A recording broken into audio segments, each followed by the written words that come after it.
Tuloy po kayo.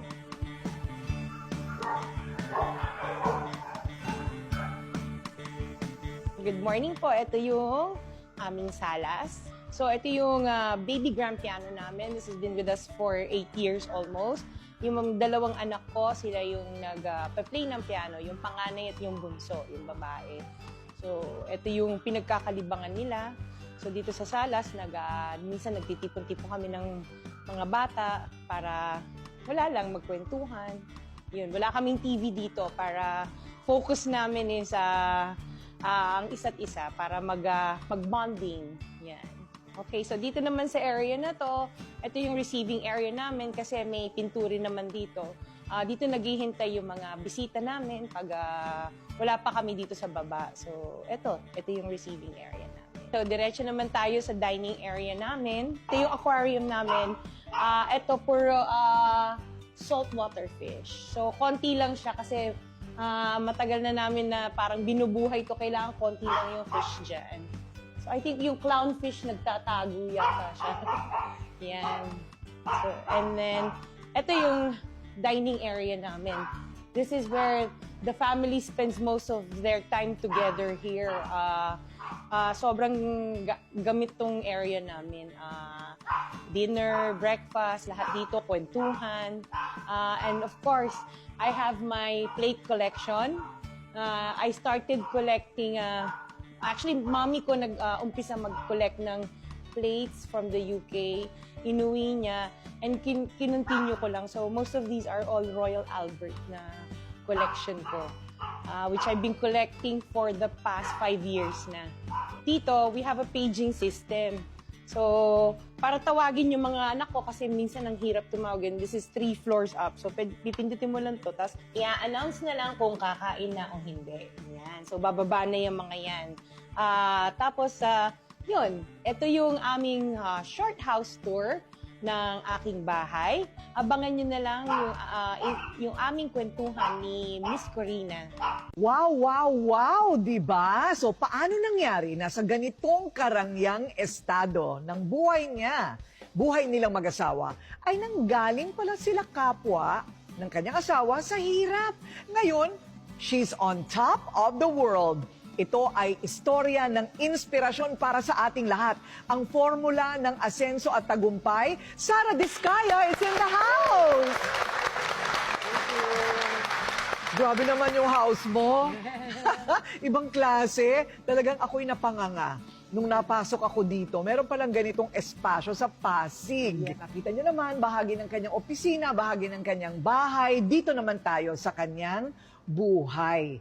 Hindi mo iisipin, born in London, Yes. England. Yes. Tama? Tama. O, ipaliwanag mo kung bakit. Yung mom ko, dati siyang OFW sa UK. And then, kinuha niya yung dad ko doon. Yun.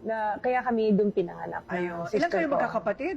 Nung time na yun, 2 kami. So, Okay. nung umuwi na kami sa Philippines, naging 3 na kami. Ayun. Tapos, ang trabaho ni nanay at ni tatay, hindi karangyaan, di ba? Hindi po. Oo. My mom was, nung dumating siya doon, chambermaid siya sa hotel. So, naglilinis siya ng mga rooms. And then yung dad ko, isang waiter. Ah, Sa wow. hotel din. Yes. Ang galing. Doon din sa hotel na yon. Magkahiwalay sila ng hotel. Pero doon parehong parang hotel and restaurant ang kanilang Yes. pinag-aralan siguro at doon. Totoo ha? Nakakatuwa, chambermaid sa hotel, yung Yes. tatay mo naman waiter. Yes. Okay, wala po sila sa Buckingham Palace. Okay, nagkataon lang OFW sa London ba mismo? Sa parang suburbs of London. So parang malapit kami sa Heathrow Airport. Ayun. Tapos, kumusta naman ang pagiging pinanganak ka doon? Paano naman ang kabataan sa London? Kasi parang assuming na because I was born in the UK, maganda ang buhay namin. So, ang parents ko, since waiter ang dad ko and mami ko chambermaid sa hotel, so kami, we lived in a council flat, which is pabahay ng gobyerno. Libre yung pag-aaral namin kasi we studied in public schools. Maganda din, Ang Yes. provision sa ibang bansa kasi ganun din. Well, dito din naman sa atin, public school ay libre. Yes. Pero yung pabahay, iba yun. Yes, pabahay ng gobyerno. Sister ko kasi ganun din na nangyari. Nagtira siya sa UK and then pumunta siya doon pregnant. Pinabahay din siya ng government.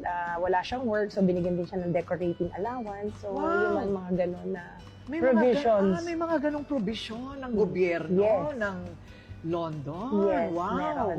Maganda ang probisyon ng gobyerno, pero maliban doon, rumarakit pa rin yung nanay at tatay mo. Yes, kasi chambermaid siya, pero pag may spare time siya, nag-DDH siya sa mga bahay. So, naglilinis din siya ng mga bahay. Oy, sayang din yung kita. Yes, oo. At So, yung tatay mo naman, Waiter lang talaga siya Full para time. may time siya na kami naman ang alagaan. So, ayun. parang happy sila. Anong natutunan mo doon sa karanasan mo na yon, growing up, na maraming provision ang gobyerno? Yes, oo.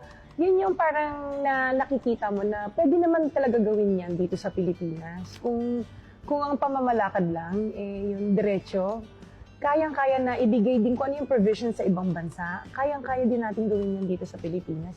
Oo, yung provision para sa mahihirap, lalo na. Yes, oo. No? Kasi parang doon, may mga mahihirap pero hindi mo ma-distinguish yung mahirap sa mayaman. Kasi kung ano nakakain ng mayayaman, nakakain ng mahihirap. Which is kaya naman natin gawin yan dito. Yung Yun. i-elevate din ang buhay ng bawat kapwa natin na Pilipino na maging ganun yung pantay lang. Correct, correct. Hindi naman sila komunista, ano? Hindi naman. Talagang provided lang ng government. Imagine Yes. pabahay, very Pabahay, important. yes. Mawawala lahat ng squatters or urban Oo, poor, no? yes. Maganda rin yung ganong exposure, ano, Yes, for you. oo. Yes. Kasi then, parang ikaw nakukompare mo Mm-mm. kung ano yung pwedeng gawin dito. Correct. Oo. Pero maliban sa natututunan mo noon, Sarah, meron ka rin pinagdaanan bilang bata. Kasi ano ba, nabully ka daw noon dahil iba yung Yes. itsura mo sa Oo. kanila.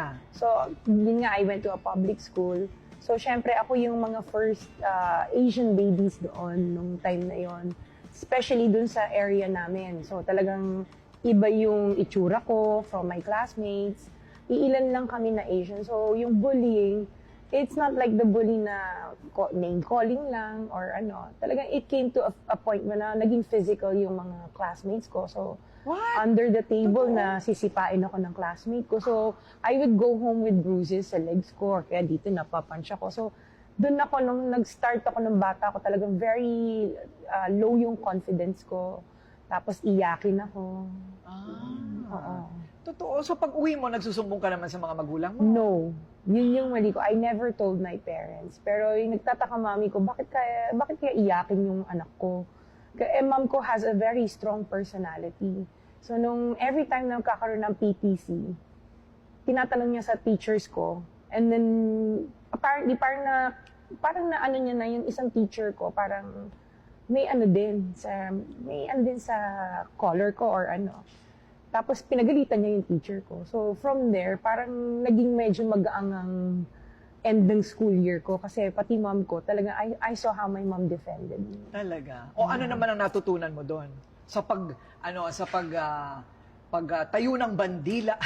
Bandila ng anak ko dito sa public school na ito. Yes, parang natutunan ko na regardless of your race or kung ano yung features mo, maging strong ka you have to stand up for yourself to Oo. survive.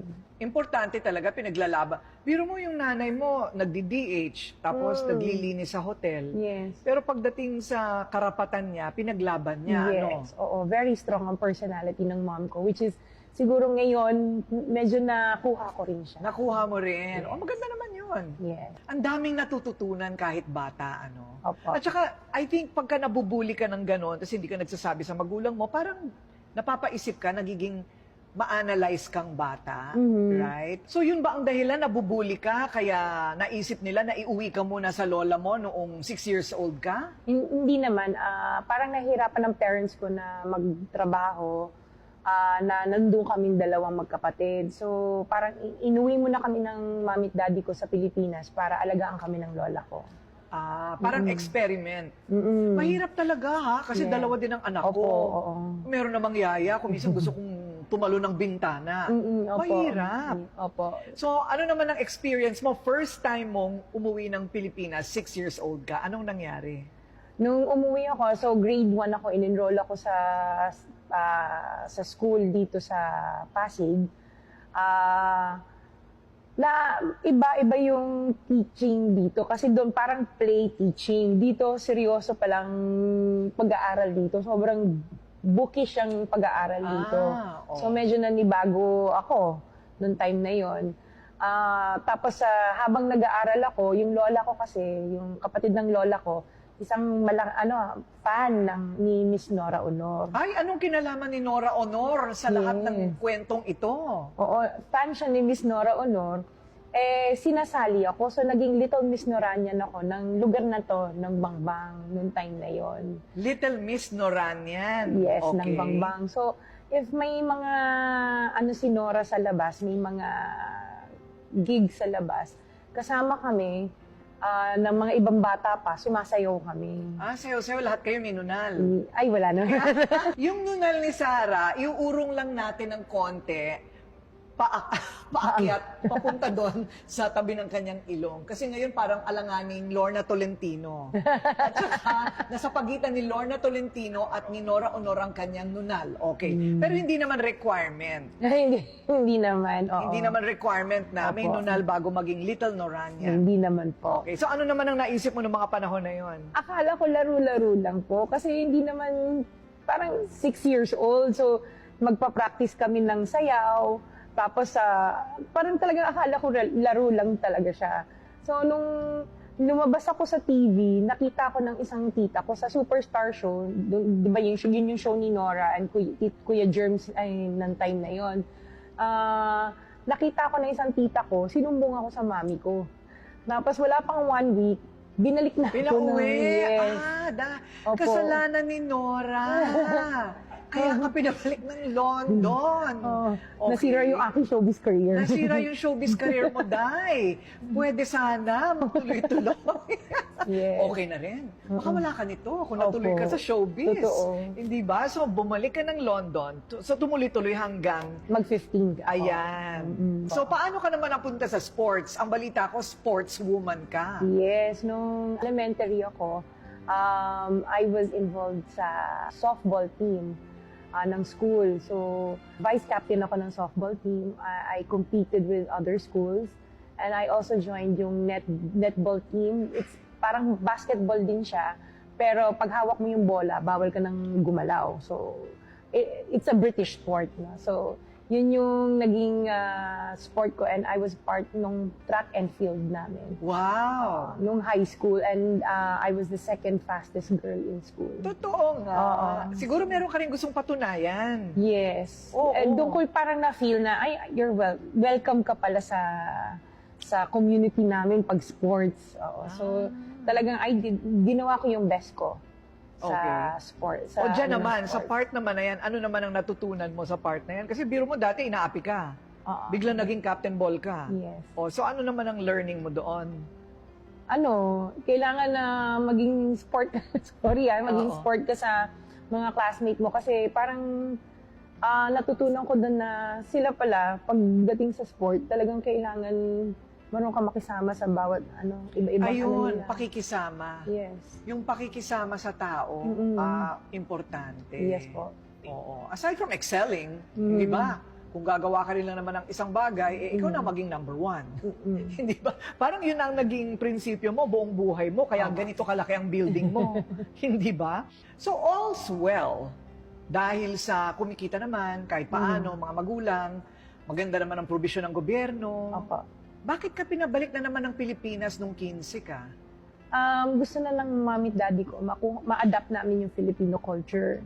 And gusto na rin parang mag-retire ang parents ko dito sa Pilipinas at magtayo ng sariling negosyo. Kasi ang hirap talaga nung work nila doon kasi shifting sila eh.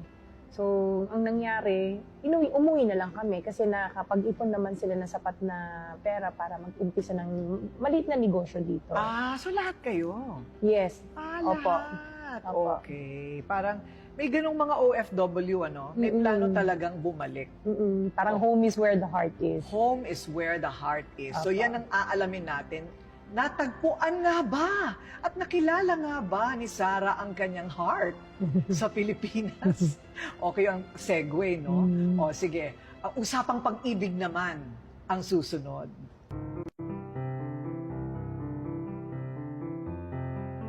O bago tayo malayo sa ating topic ha, usapang love life muna tayo. Total, doon na papunta ang usapan. Pero nakilala mo ba si husband, si Curly, nang maaga sa buhay mo? Like, bumalik ka at 15 sa Yes. Pilipinas. Opo. Kailan mo siya nakilala? Nung nasa college kami, transferee ako from La Consolacion College, Manila. Nag-aral ako dito sa, malapit na lang sa Pasig.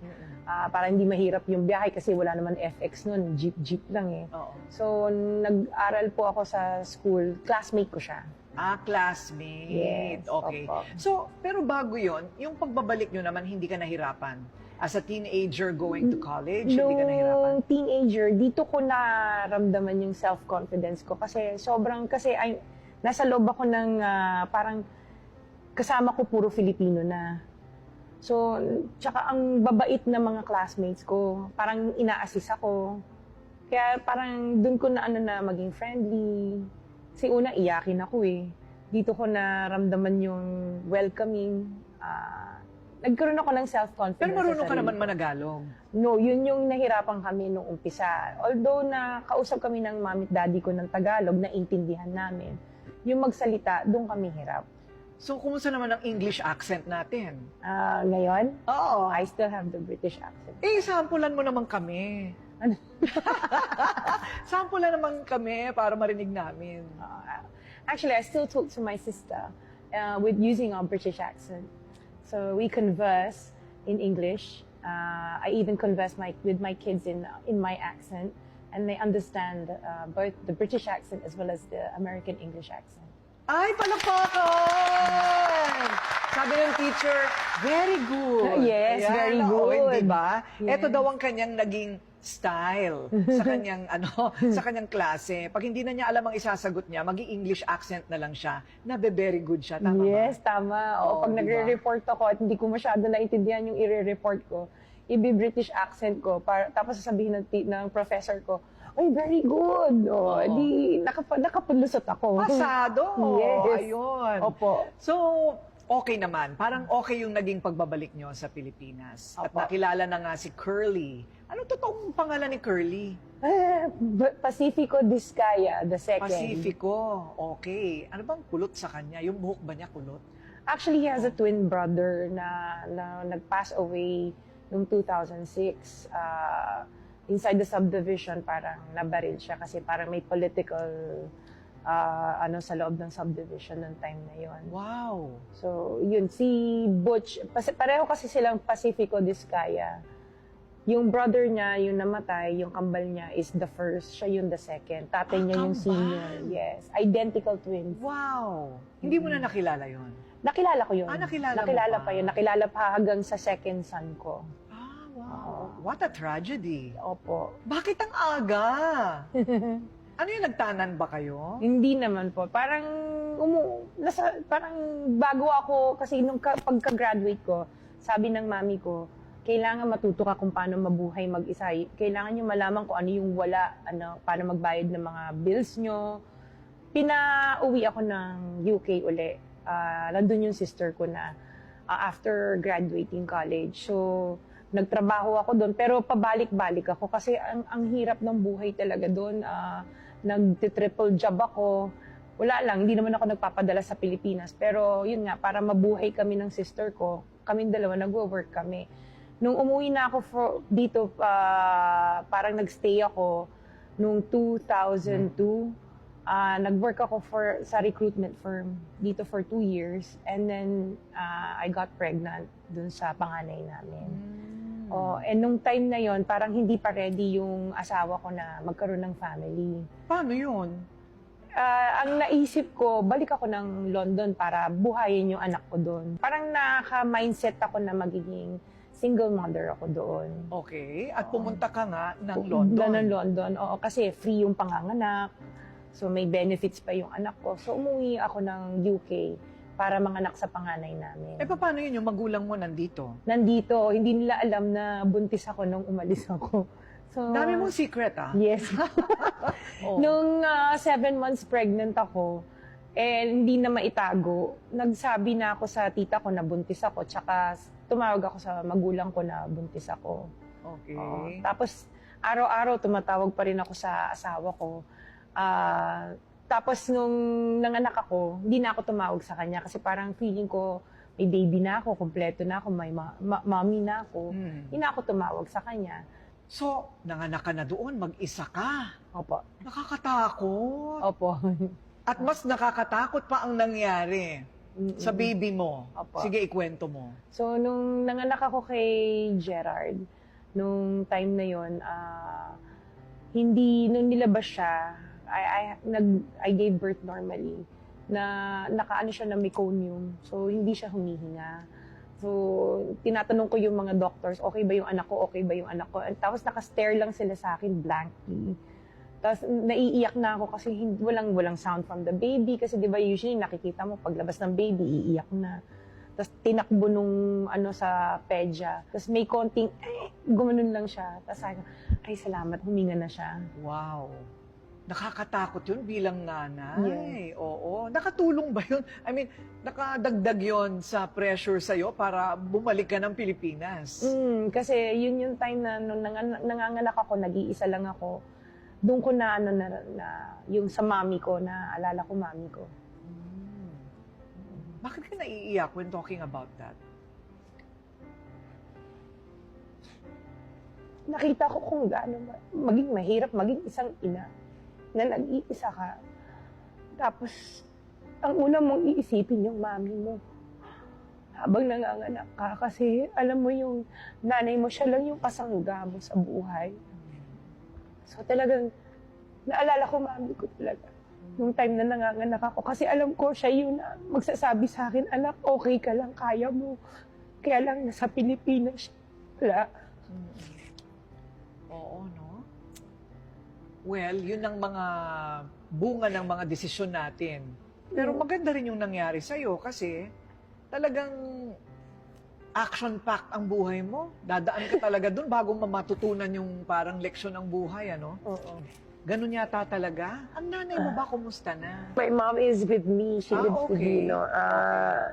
Parang kasi nung time na yun, nung nanganak ako sa anak ko, kasi nung time ng dalaga ako, hindi kami magkasundo ng mami ko, palagi kami nag-aaway. Kaya yun yung, nung nanganak ako, doon ko na kung gaano ka-importante at mahalaga na ang nanay mo talaga kasama mo, kasangga mo sa buhay.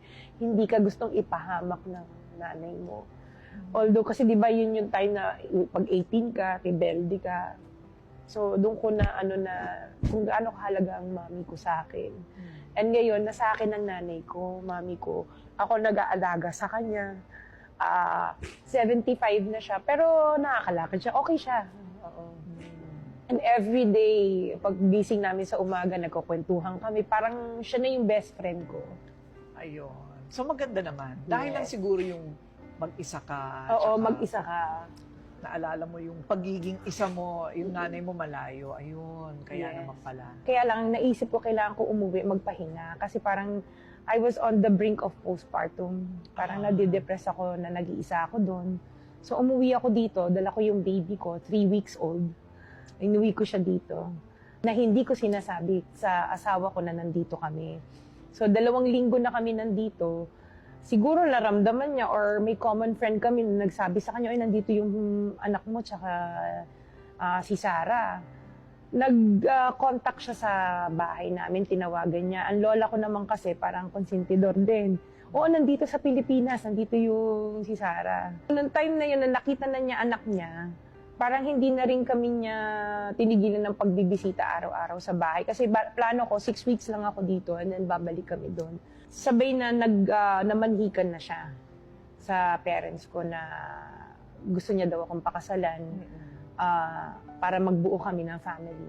Ayun, nakuha din nung makita ang bata. Hindi kaya yung asawa mo, si Curly, medyo nangingimi dahil sabi mo mahirap pa daw sila sa daga dati. Yes po. Si Curly. Opo. No? Pag sinabi mong mahirap pa sa daga, anong ibig mong sabihin? Ano ang buhay niya dati? Nung nakilala ko siya, aral siya ng, parang scholar siya ng church. Time na yun, nung kinukwento niya yung past niya, broken family kasi sila ng mom at dad niya. Tapos 9 sila magkakapatid. Wow. Yung isang sister niya, yung bago sila ng twins, parang naibigay ng mami niya dun sa isang kamag-anak. So nasa US yung kapatid niyang yun na hindi na nila nakilala. So yung 8 sila, parang hiwalay-hiwalay sila. Tapos siya lumaki sa Bicol, kasama yung twin brother niya at ibang pang kapatid. Okay. Nakatira sila sa bukid. Tapos dinala niya ako dun sa kung saan siya lumaki. So nung nakita ko yung area, talagang sabi ko, paano kayo nagkasya dito? Isang tubo lang talaga siya. Walang CR. Totoo, walang CR.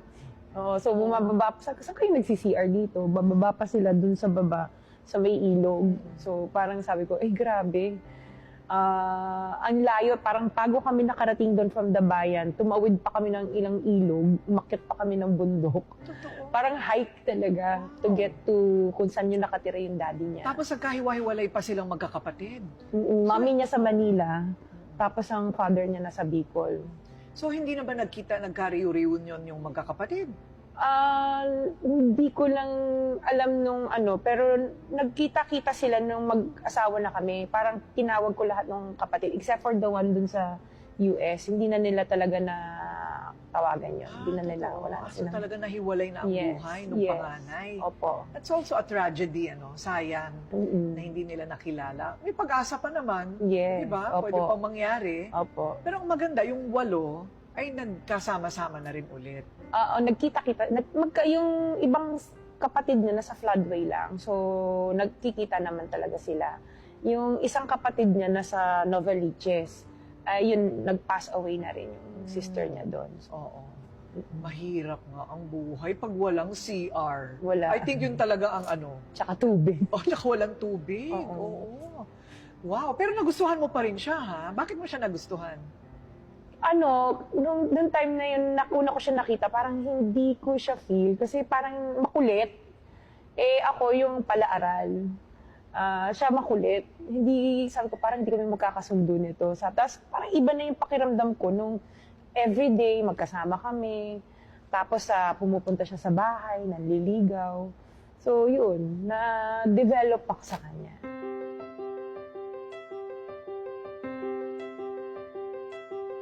At ngayon ay 4 na Yes. ang mga anak. Anong Opo. mga edad? So yung eldest ko si Gerard, na siya, 22. Yung sumunod si Matthew, 20.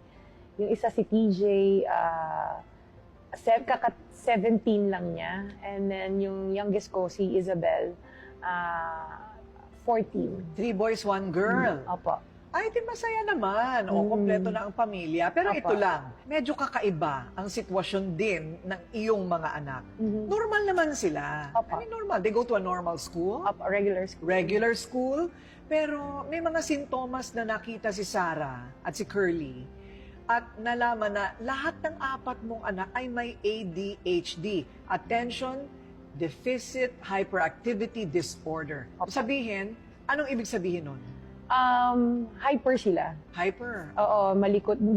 Yung attention span nila, sobrang short. So, nung kay Gerard, siya yung una napansin ko na ang likot, hindi siya mapigil sa isang upuan. Kailangan niya umikot. So, pina-check namin sa developmental pedya. Kahit nanonood ng TV? Oo, okay, malikot siya. Talagang ikot lang siya ng ikot. Oo. So, pina-check namin siya sa developmental pedya. Doon namin nalaman na may ADHD siya. Nung time na yon, kailangan mag-therapy siya, yung occupational therapy and speech therapy. Hindi na siya nag-speech, sorry. Occupational therapy lang siya. To teach him to calm down. Kasi ang way of calming him down nung time na yun, yung sa tingin ko nung time na yun, nung hindi ko pa siya pinapacheck, yung gadgets. Yung pala mas lalo siya na-aggravate kasi nanggigigil siya, kailangan niya talagang kumilos. Nung may mga ways na para kalma siya. And hindi ko din sila tinreat as if special sila. Kasi normal kids lang naman sila na if tinreat mo silang special, they will come to a point na hindi na nila malaman kung ano yung tama at mali. Kasi tinitreat mo silang special. Parang you're making excuses sa ano nila. Alam ba, may ginawang masama, ay hindi, hayaan mo lang siya kasi special siya. Ako hindi. I tell them off or papagalitan ko or pagsasabihan ko. Na parang normal na bata. Normal na bata, oo. Kasi pag hindi mo ginanon, hindi na nila alam kung ano yung tama at mali. Oo. Okay. So, yun yung way of disciplining them noong time na yun. Yung sumunod, binabantayan ko na baka may same symptoms din. Which is, yung kay Gerald kasi is, may ano siya, yung sensory problem. Yung kanya play. Pero yung pala nakakasakit na siya ng bata. Natulak niya. Oo. So, umabot din sa point na, syempre yung time na yun, ang ADHD, bago lang sa hindi katulad ngayon, accepted na siya. May umabot sa time na I put him in a regular school na pinipetition siya ng magulang para tanggalin sa... Totoo. Oo. Oh, so nagwagi ba yon? Hindi naman. Ako na nag-decide to move him to a different school na kayang i-handle yung kids na may hyperactivity. But normal school, just Regular the same. school din. Within Pasig. Tsaka kasi noong time yun, hindi ko naman ma-afford na padala sa magagandang school na kayang Specialized. i-manage. Yes. Oo. So ngayon, lahat ng apat meron. Meron. Different degrees. Yung second child ko, parang may academic delay lang siya. So, yung pangatlo at saka pang-apat, okay na sila. Discharge na sila. Pero may interventions pa rin kami for English tsaka academic intervention for English and math. So pwede pa lang kung ikaw ay may ganong sintomas, yung mga anak mo, may iba nga, 30 years old na, tsaka lang sila nagpatingin Na-diagnose, at yes. na-diagnose na kaya pala ako ganito. May ADHD ako. So, pwede palang ma-reverse. Pwedeng maging normal. If pag continuous yung therapies and interventions nila, kasi umabot din sa point na bibigyan sila ng medication, which is parang hindi ako ayoko ng medication kasi baka ibang organs naman nila sa katawan nila, yun na magka-diferensya. So, intervention talaga ang pinili ko para sa mga bata. Ngayon, yung eldest ko si Gerard, the 22 years old, third year student siya sa Mapua for civil engineering. Ayun. So, Yun yung worry mo bilang parent na they can't cope. So, ngayon, medyo yung struggle before nung maliliit sila, up to now, parang napagdaanan ko pala yun na lahat sila, dinadala ko sa therapy sessions para lang maging okay. Oo. Itong si Sarah, no, napaka-action pack ng buhay. Pero sanay ka sa bakbakan. Yes po. Sanay siya sa bakbakan. Kaya pinasok na rin niya ang politika. Ganon din yun eh. Yan ang pag-usapan natin. Kasi ang dami, pumunta kami dyan, ang dami nakapila. Yung pala, hihingi ng tulong. Opo. Parang kapwa ko, mahal ko itong kanyang building dito po sa Pasig. Yan ngayon ang aalamin natin. Anong klaseng boxing naman itong nangyayari ngayon sa gustong pasuking universe ni Sara Diskaya? Nung una ko siya makita, parang may kakaibang naramdaman na ako sa kanya. Kaya lang syempre, para sa akin, parang tingin ko ay hindi ako karapat-dapat sa kanya kasi alam ko meron sila at ako naman ay talagang walang-wala din at salat sa buhay ng mga time na yon. At tingin ko, yung aming karanasan sa pag-construction ng iba't ibang klase ng mga hospital, iba't ibang klase ng school, iba't ibang klase ng mga housing, tulay, flood control, at ganoon din yung karanasan namin na kami ay dating naging wala. Kung ano ang tagumpay na aming tinatamasa ngayon at ano ang kaalaman at skills na binigay niya sa amin, plus yung aming damdamin na kung ano ang nararamdaman ng isang taong wala, mas madali namin maunawaan sila at matupad kung ano man ang kailangan nila. Pagkatapos ng kanilang buhay na mahirap, hindi lang mahirap sa struggle, kundi talagang mahirap sila. Mahirap. Pero paano napunta sa ganitong tugatog ng tagumpay sa buhay, sa iba't ibang larangan, at ngayon, dahil sanay sa bakbakan na rin tayo sa negosyo at politika. Diba? Pero bago yung politika, negosyo muna. Right? Kasi, syempre, 4 ang anak. Mahirap din, kailangan matutong maghanap buhay. Paano ka na ano nga ba yung pinasok mo? It's construction, right? Construction. Paano ka napunta sa construction? Nung umuwi kami sa Pilipinas na nung dalaga ako, nag-supply ang dad ko, nag-umpisa sa supplies. And nung nakaipon na siya, nag-umpisa kami ng construction business, ang daddy ko.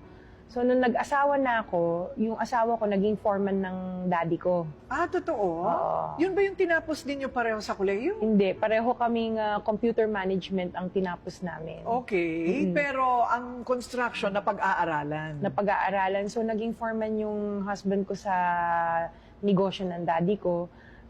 Umabot sa point na sinabi niya, Daddy, baka pwede kaming makahingi ng maliit lang na project. So, nabigyan na ng daddy ko kami ng maliit na project sa yung gate ng barracks or cementerio ng City Hall. So, ginawa namin yun. Noong time na yun, maliit lang na halaga yun. Pero sa amin, parang feeling namin, ang laking achievement. Nahihirapan kami kasi first time kami sasabak sa construction business, business management kami. So, wala kaming background. Correct. Yung pala, napag-aaralan din siya. Kahit hindi ka inhinyero. Oo, opo. Ano yung struggle nyo nung una? Ano yung pinakamahirap na bahagi nung pagsisimula ninyo?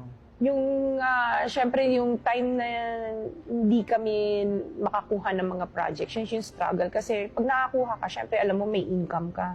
Pero pag wala kang project, parang weather. Unlike kung nagwo-work ka sa isang trabaho, alam mo, every 15-30 may sahod ka. Totoo. So dito, hindi ka sure kung kailan ka makakasingil, kung kikita ba yung project na ginawa mo, tapos may 4 ka pang anak. So talagang struggle sa amin mag-asawa. Naku, pero ano ang sikreto? Paano nyo nalaktaw yon?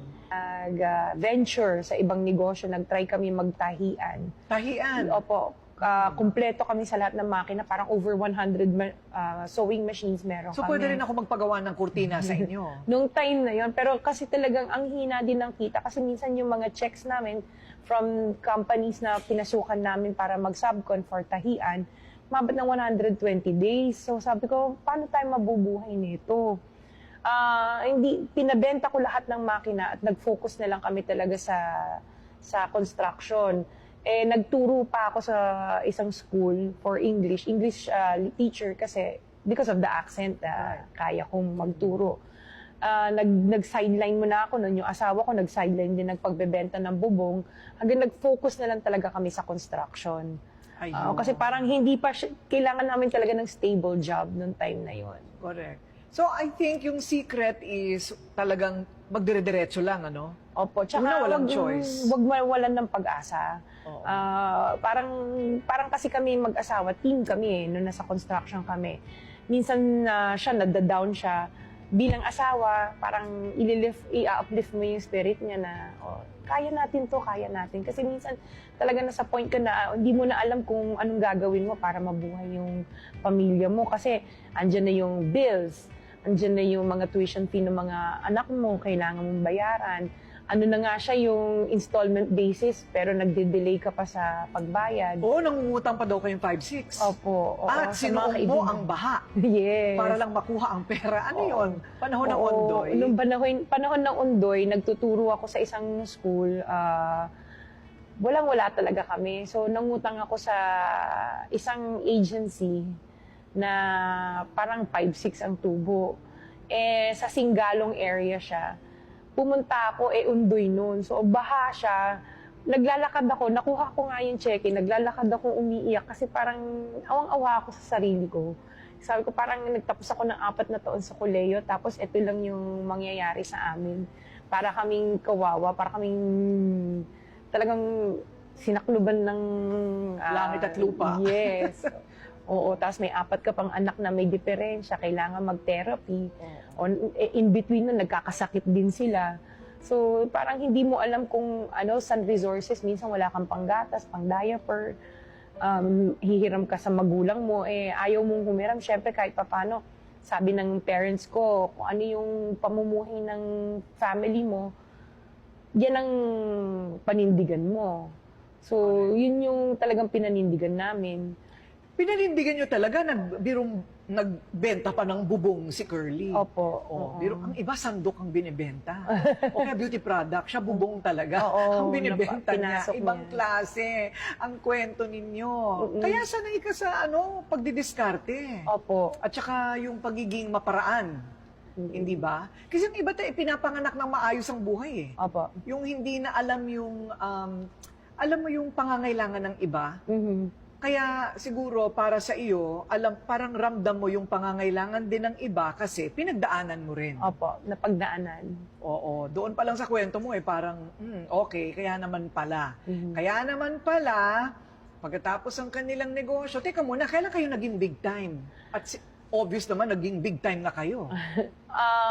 May nagyaya sa akin na gusto mo sumali sa isang agency ng government, magkontrata doon. Sabi ko, o sige, basta mabilis sumingil. Kasi doon sa agency na inaanuhan namin, ang hirap maningil, 6 months to 1 year. So, ang hirap mag-return ng investment mo. So, nag-try kami, binigyan kami ng listing. Sabi sa amin, sabi ko, ito, gusto kong project na to, ito. So, pinuntahan namin yung agency na yon para sabihin na gusto namin yung project. Nagbigay ako ng pera, parang final savings namin. Only to find out, tapos na yung project, naniningil na yung contractor. So, naloko pala kami, na-scam kami. Ayun. So, nung time na yon, sabi ko, hirap na nga kami sa buhay. Tapos may manloloko pa sa'yo. Nagkaroon ako ng parang mild heart attack because of that. Ay. Na-stress ako. Wow. Mm-mm. Pero nalagpasan pa rin. Nalagpasan pa rin na. So, diyan na kayo umasenso sa government Nags- contracts? Yes, nag-start na Nagbabayad kami. naman ang gobyerno. Nagbabayad. Maganda yung, parang doon namin naramdaman na nag-iba yung buhay namin. Kasi hindi na ako kailangan kumatok sa pinto ng nanay ko, daddy ko na baka pwedeng makahingi ng konti para sa pang-diaper at gatas. Napapasyal na namin yung mga anak namin sa labas. Nakakapag-out of town kami. Doon namin naramdaman na maganda pala nagiging takbo ng buhay namin. At ngayon, 200 na ang empleyado. Opo. Ang dami rin, ha? More than, actually yung 200 is within the building, pero may mga employees pa kami on-site. Oo, kasi on-site. Contractual yung mga yun, hindi ba? Opo. Kasanay talaga kayo sanay kayo sa hirap. Alam nyo ang damdamin ng mahirap. Opo. Alam nyo ang pagdidiskarte sa buhay. Opo. Alam nyo ang pakikipagbakbakan sa buhay. Kaya ngayon bakbakan naman tayo sa politika. Pero teka muna, bago yan, mamaya pag-uusapan natin yung mga taong natulungan nila. Nauna yung mga tulong-tulong, di ba, sa mga tao. Yun ba ang dahilan kung bakit, sige, gawin na natin profesyon itong pagtulong sa tao, kaya politika ang pinasok mo ngayon? Tumutulong naman kami talaga. Noong pa man, tumutulong naman kami sa mga tao. Kasi parang yun isa sa mga advocacy namin. Sabi ko, pag tayo umasenso, let's return sa community. So tumutulong naman talaga kami. Kaya lang yung reach namin, hindi ganun ka-wide. So kami dumadaan pa sa mga barangay para mag-distribute ng wheelchairs, mga medical equipment, nagbibigay kami. So ngayon parang what we see lacking is parang sabi ko, let's think about running for politics naman. Ayun, okay. So, kumusta naman ang pagsabak mo sa politika? Hindi ka naman nagsisisi?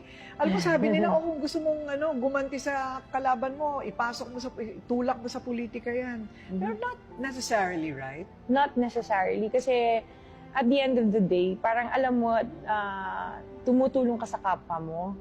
Mangalawa, alam mong kahit papano, win or lose naman. No? Alam mo may natulungan kang tao at may nataas o naiangat na buhay ng kapwa mo. Oo naman. Bigyan mo nga lang ng 500 piso ang pobre. Malaking bagay na yun sa buhay nila, di ba? Ano para sa'yo ang pinaka-challenging na bahagi ng pagtakbo bilang mayor ng Pasig? Ang challenging, syempre, it's totally different from being a private citizen na tumutulong. Ngayon na mas maraming taong pumupunta sa office para humingi ng tulong kasi kilala ka na.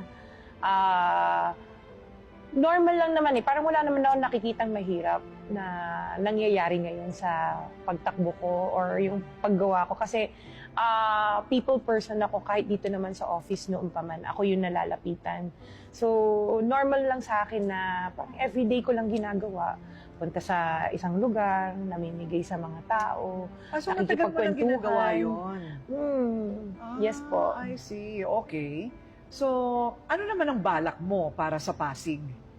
Yung, syempre, may tutulak sa'yo para may magawa kang pagbabago sa mga polisiya o kaya meron kang gustong isulong na advokasya o tulong. Ano yon for Pasig? For Pasig, no, katulad ng kinukwento ko, itong company namin, kaya kami naging successful, hindi dahil marami kaming pera or naging ganito yung pamumuhay namin. It's how kami nakataangat ng buhay or antas ng buhay ng mga empleyado namin dito na dumating dito sa office namin na walang-wala. Tapos ngayon nakapagpatayo na sila ng bahay ng magulang nila, nakakapag-abroad sila. Ang nakikita ko sa Pasig is gusto ko iangat ang antas ng buhay ng bawat isang Pasigenyo na yung hindi parang walang nangyari. No? Yung bigyan ng magandang serbisyo lalo na sa mga ospital. Kasi yun yung lacking ngayon, hospital services, walang gamot sa mga health centers namin. So talagang advocacy ko for Pasig is to improve yung lifestyle ng bawat Pasigenyo, healthcare, and yung smart city na sinasabi namin na maging maganda yung pamumuhay nila, mabigyan sila ng pabahay kasi yan yung wala dito ngayon, walang pabahay ang mga Pasigenyo ngayon. Ay, ang ganda. Kasi yun ang naranasan mo sa abroad. Yes po. Yun ang maganda sa karanasan mo sa abroad, no? Yung pabahay. Opo. Parang importante yun. Marami bang nangangailangan ng bahay dito sa Pasig? Yes po, lalo na sa mga areas ng katulad ng floodway, yung East Bank and West Bank. Naranasan namin o nakita namin sa sarili namin mata na lalo na pag nagkaroon ng bagyo, yung nakalipas na bagyong Karina tsaka Christine, sila yung unang na babaha eh.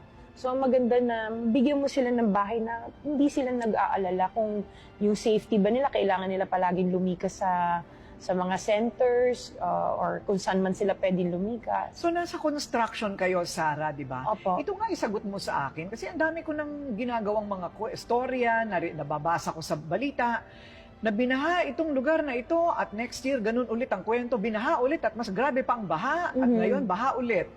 Ano ba ang kailangan gawin para hindi nabahain? With Pasig, no, parang nakita namin kasi it's not enough na i-declog yung mga drainage systems. Ang Pasig kasi ang population nag-i-increase, hindi naman siya nagde-decrease. Kailangan i-upgrade natin din yung mga drainage systems natin dito sa Pasig, laliman siya para medyo mabawasan man lamang yung floods dito. Laliman ang drainage. Opo. Malaking trabaho ba yon? Medyo malaking trabaho Ayun. yun. At kailangan pondohan, ano? Opo. Kailangan pondohan. Pero gagawin mo yon.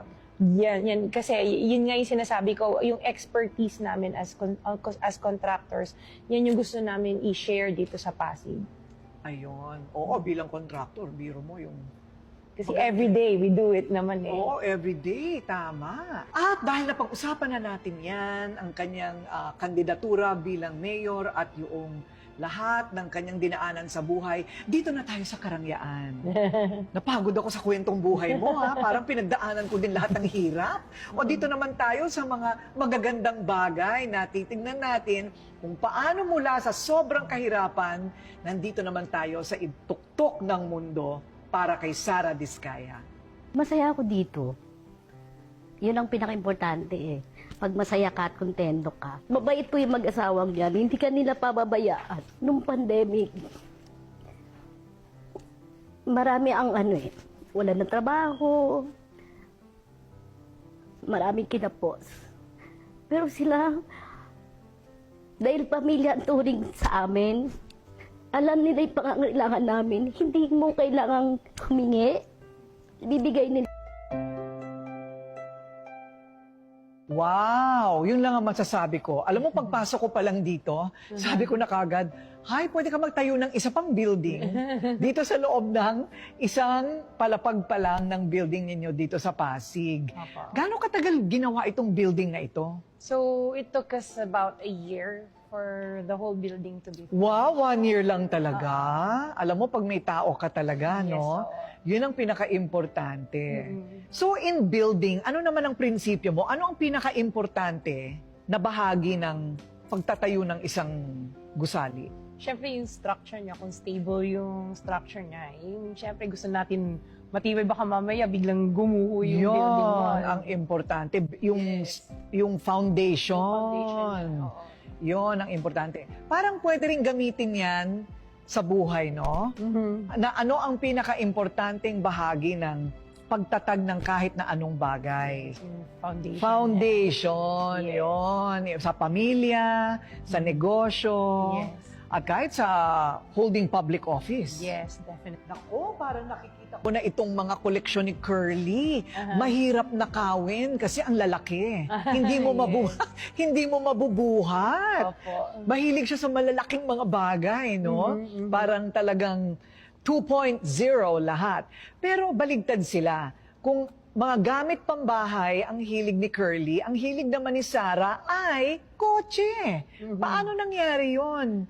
Ang laruan mo ba nung maliit ka ay Matchbox? Hindi naman, pero natutuwa ako kasi nakakapag sakay namin yung buong family, travel. Gusto ko yung mga big SUV cars. So, yun yung naging parang collection ko. Nauna, tinututulan ako ng husband ko. Pero nung along the way, sabi niya, ay maganda palang nakikita ng ibang mga clients natin yung mga kotse. At least they know na may capacity pala tayo na mag-execute ng mga projects natin. So parang ano na rin, branding. Yes. Parang part of promotion, branding. Oo. parang promotion na rin. Mm-mm. Masabi ko nga yan sa asawa ko.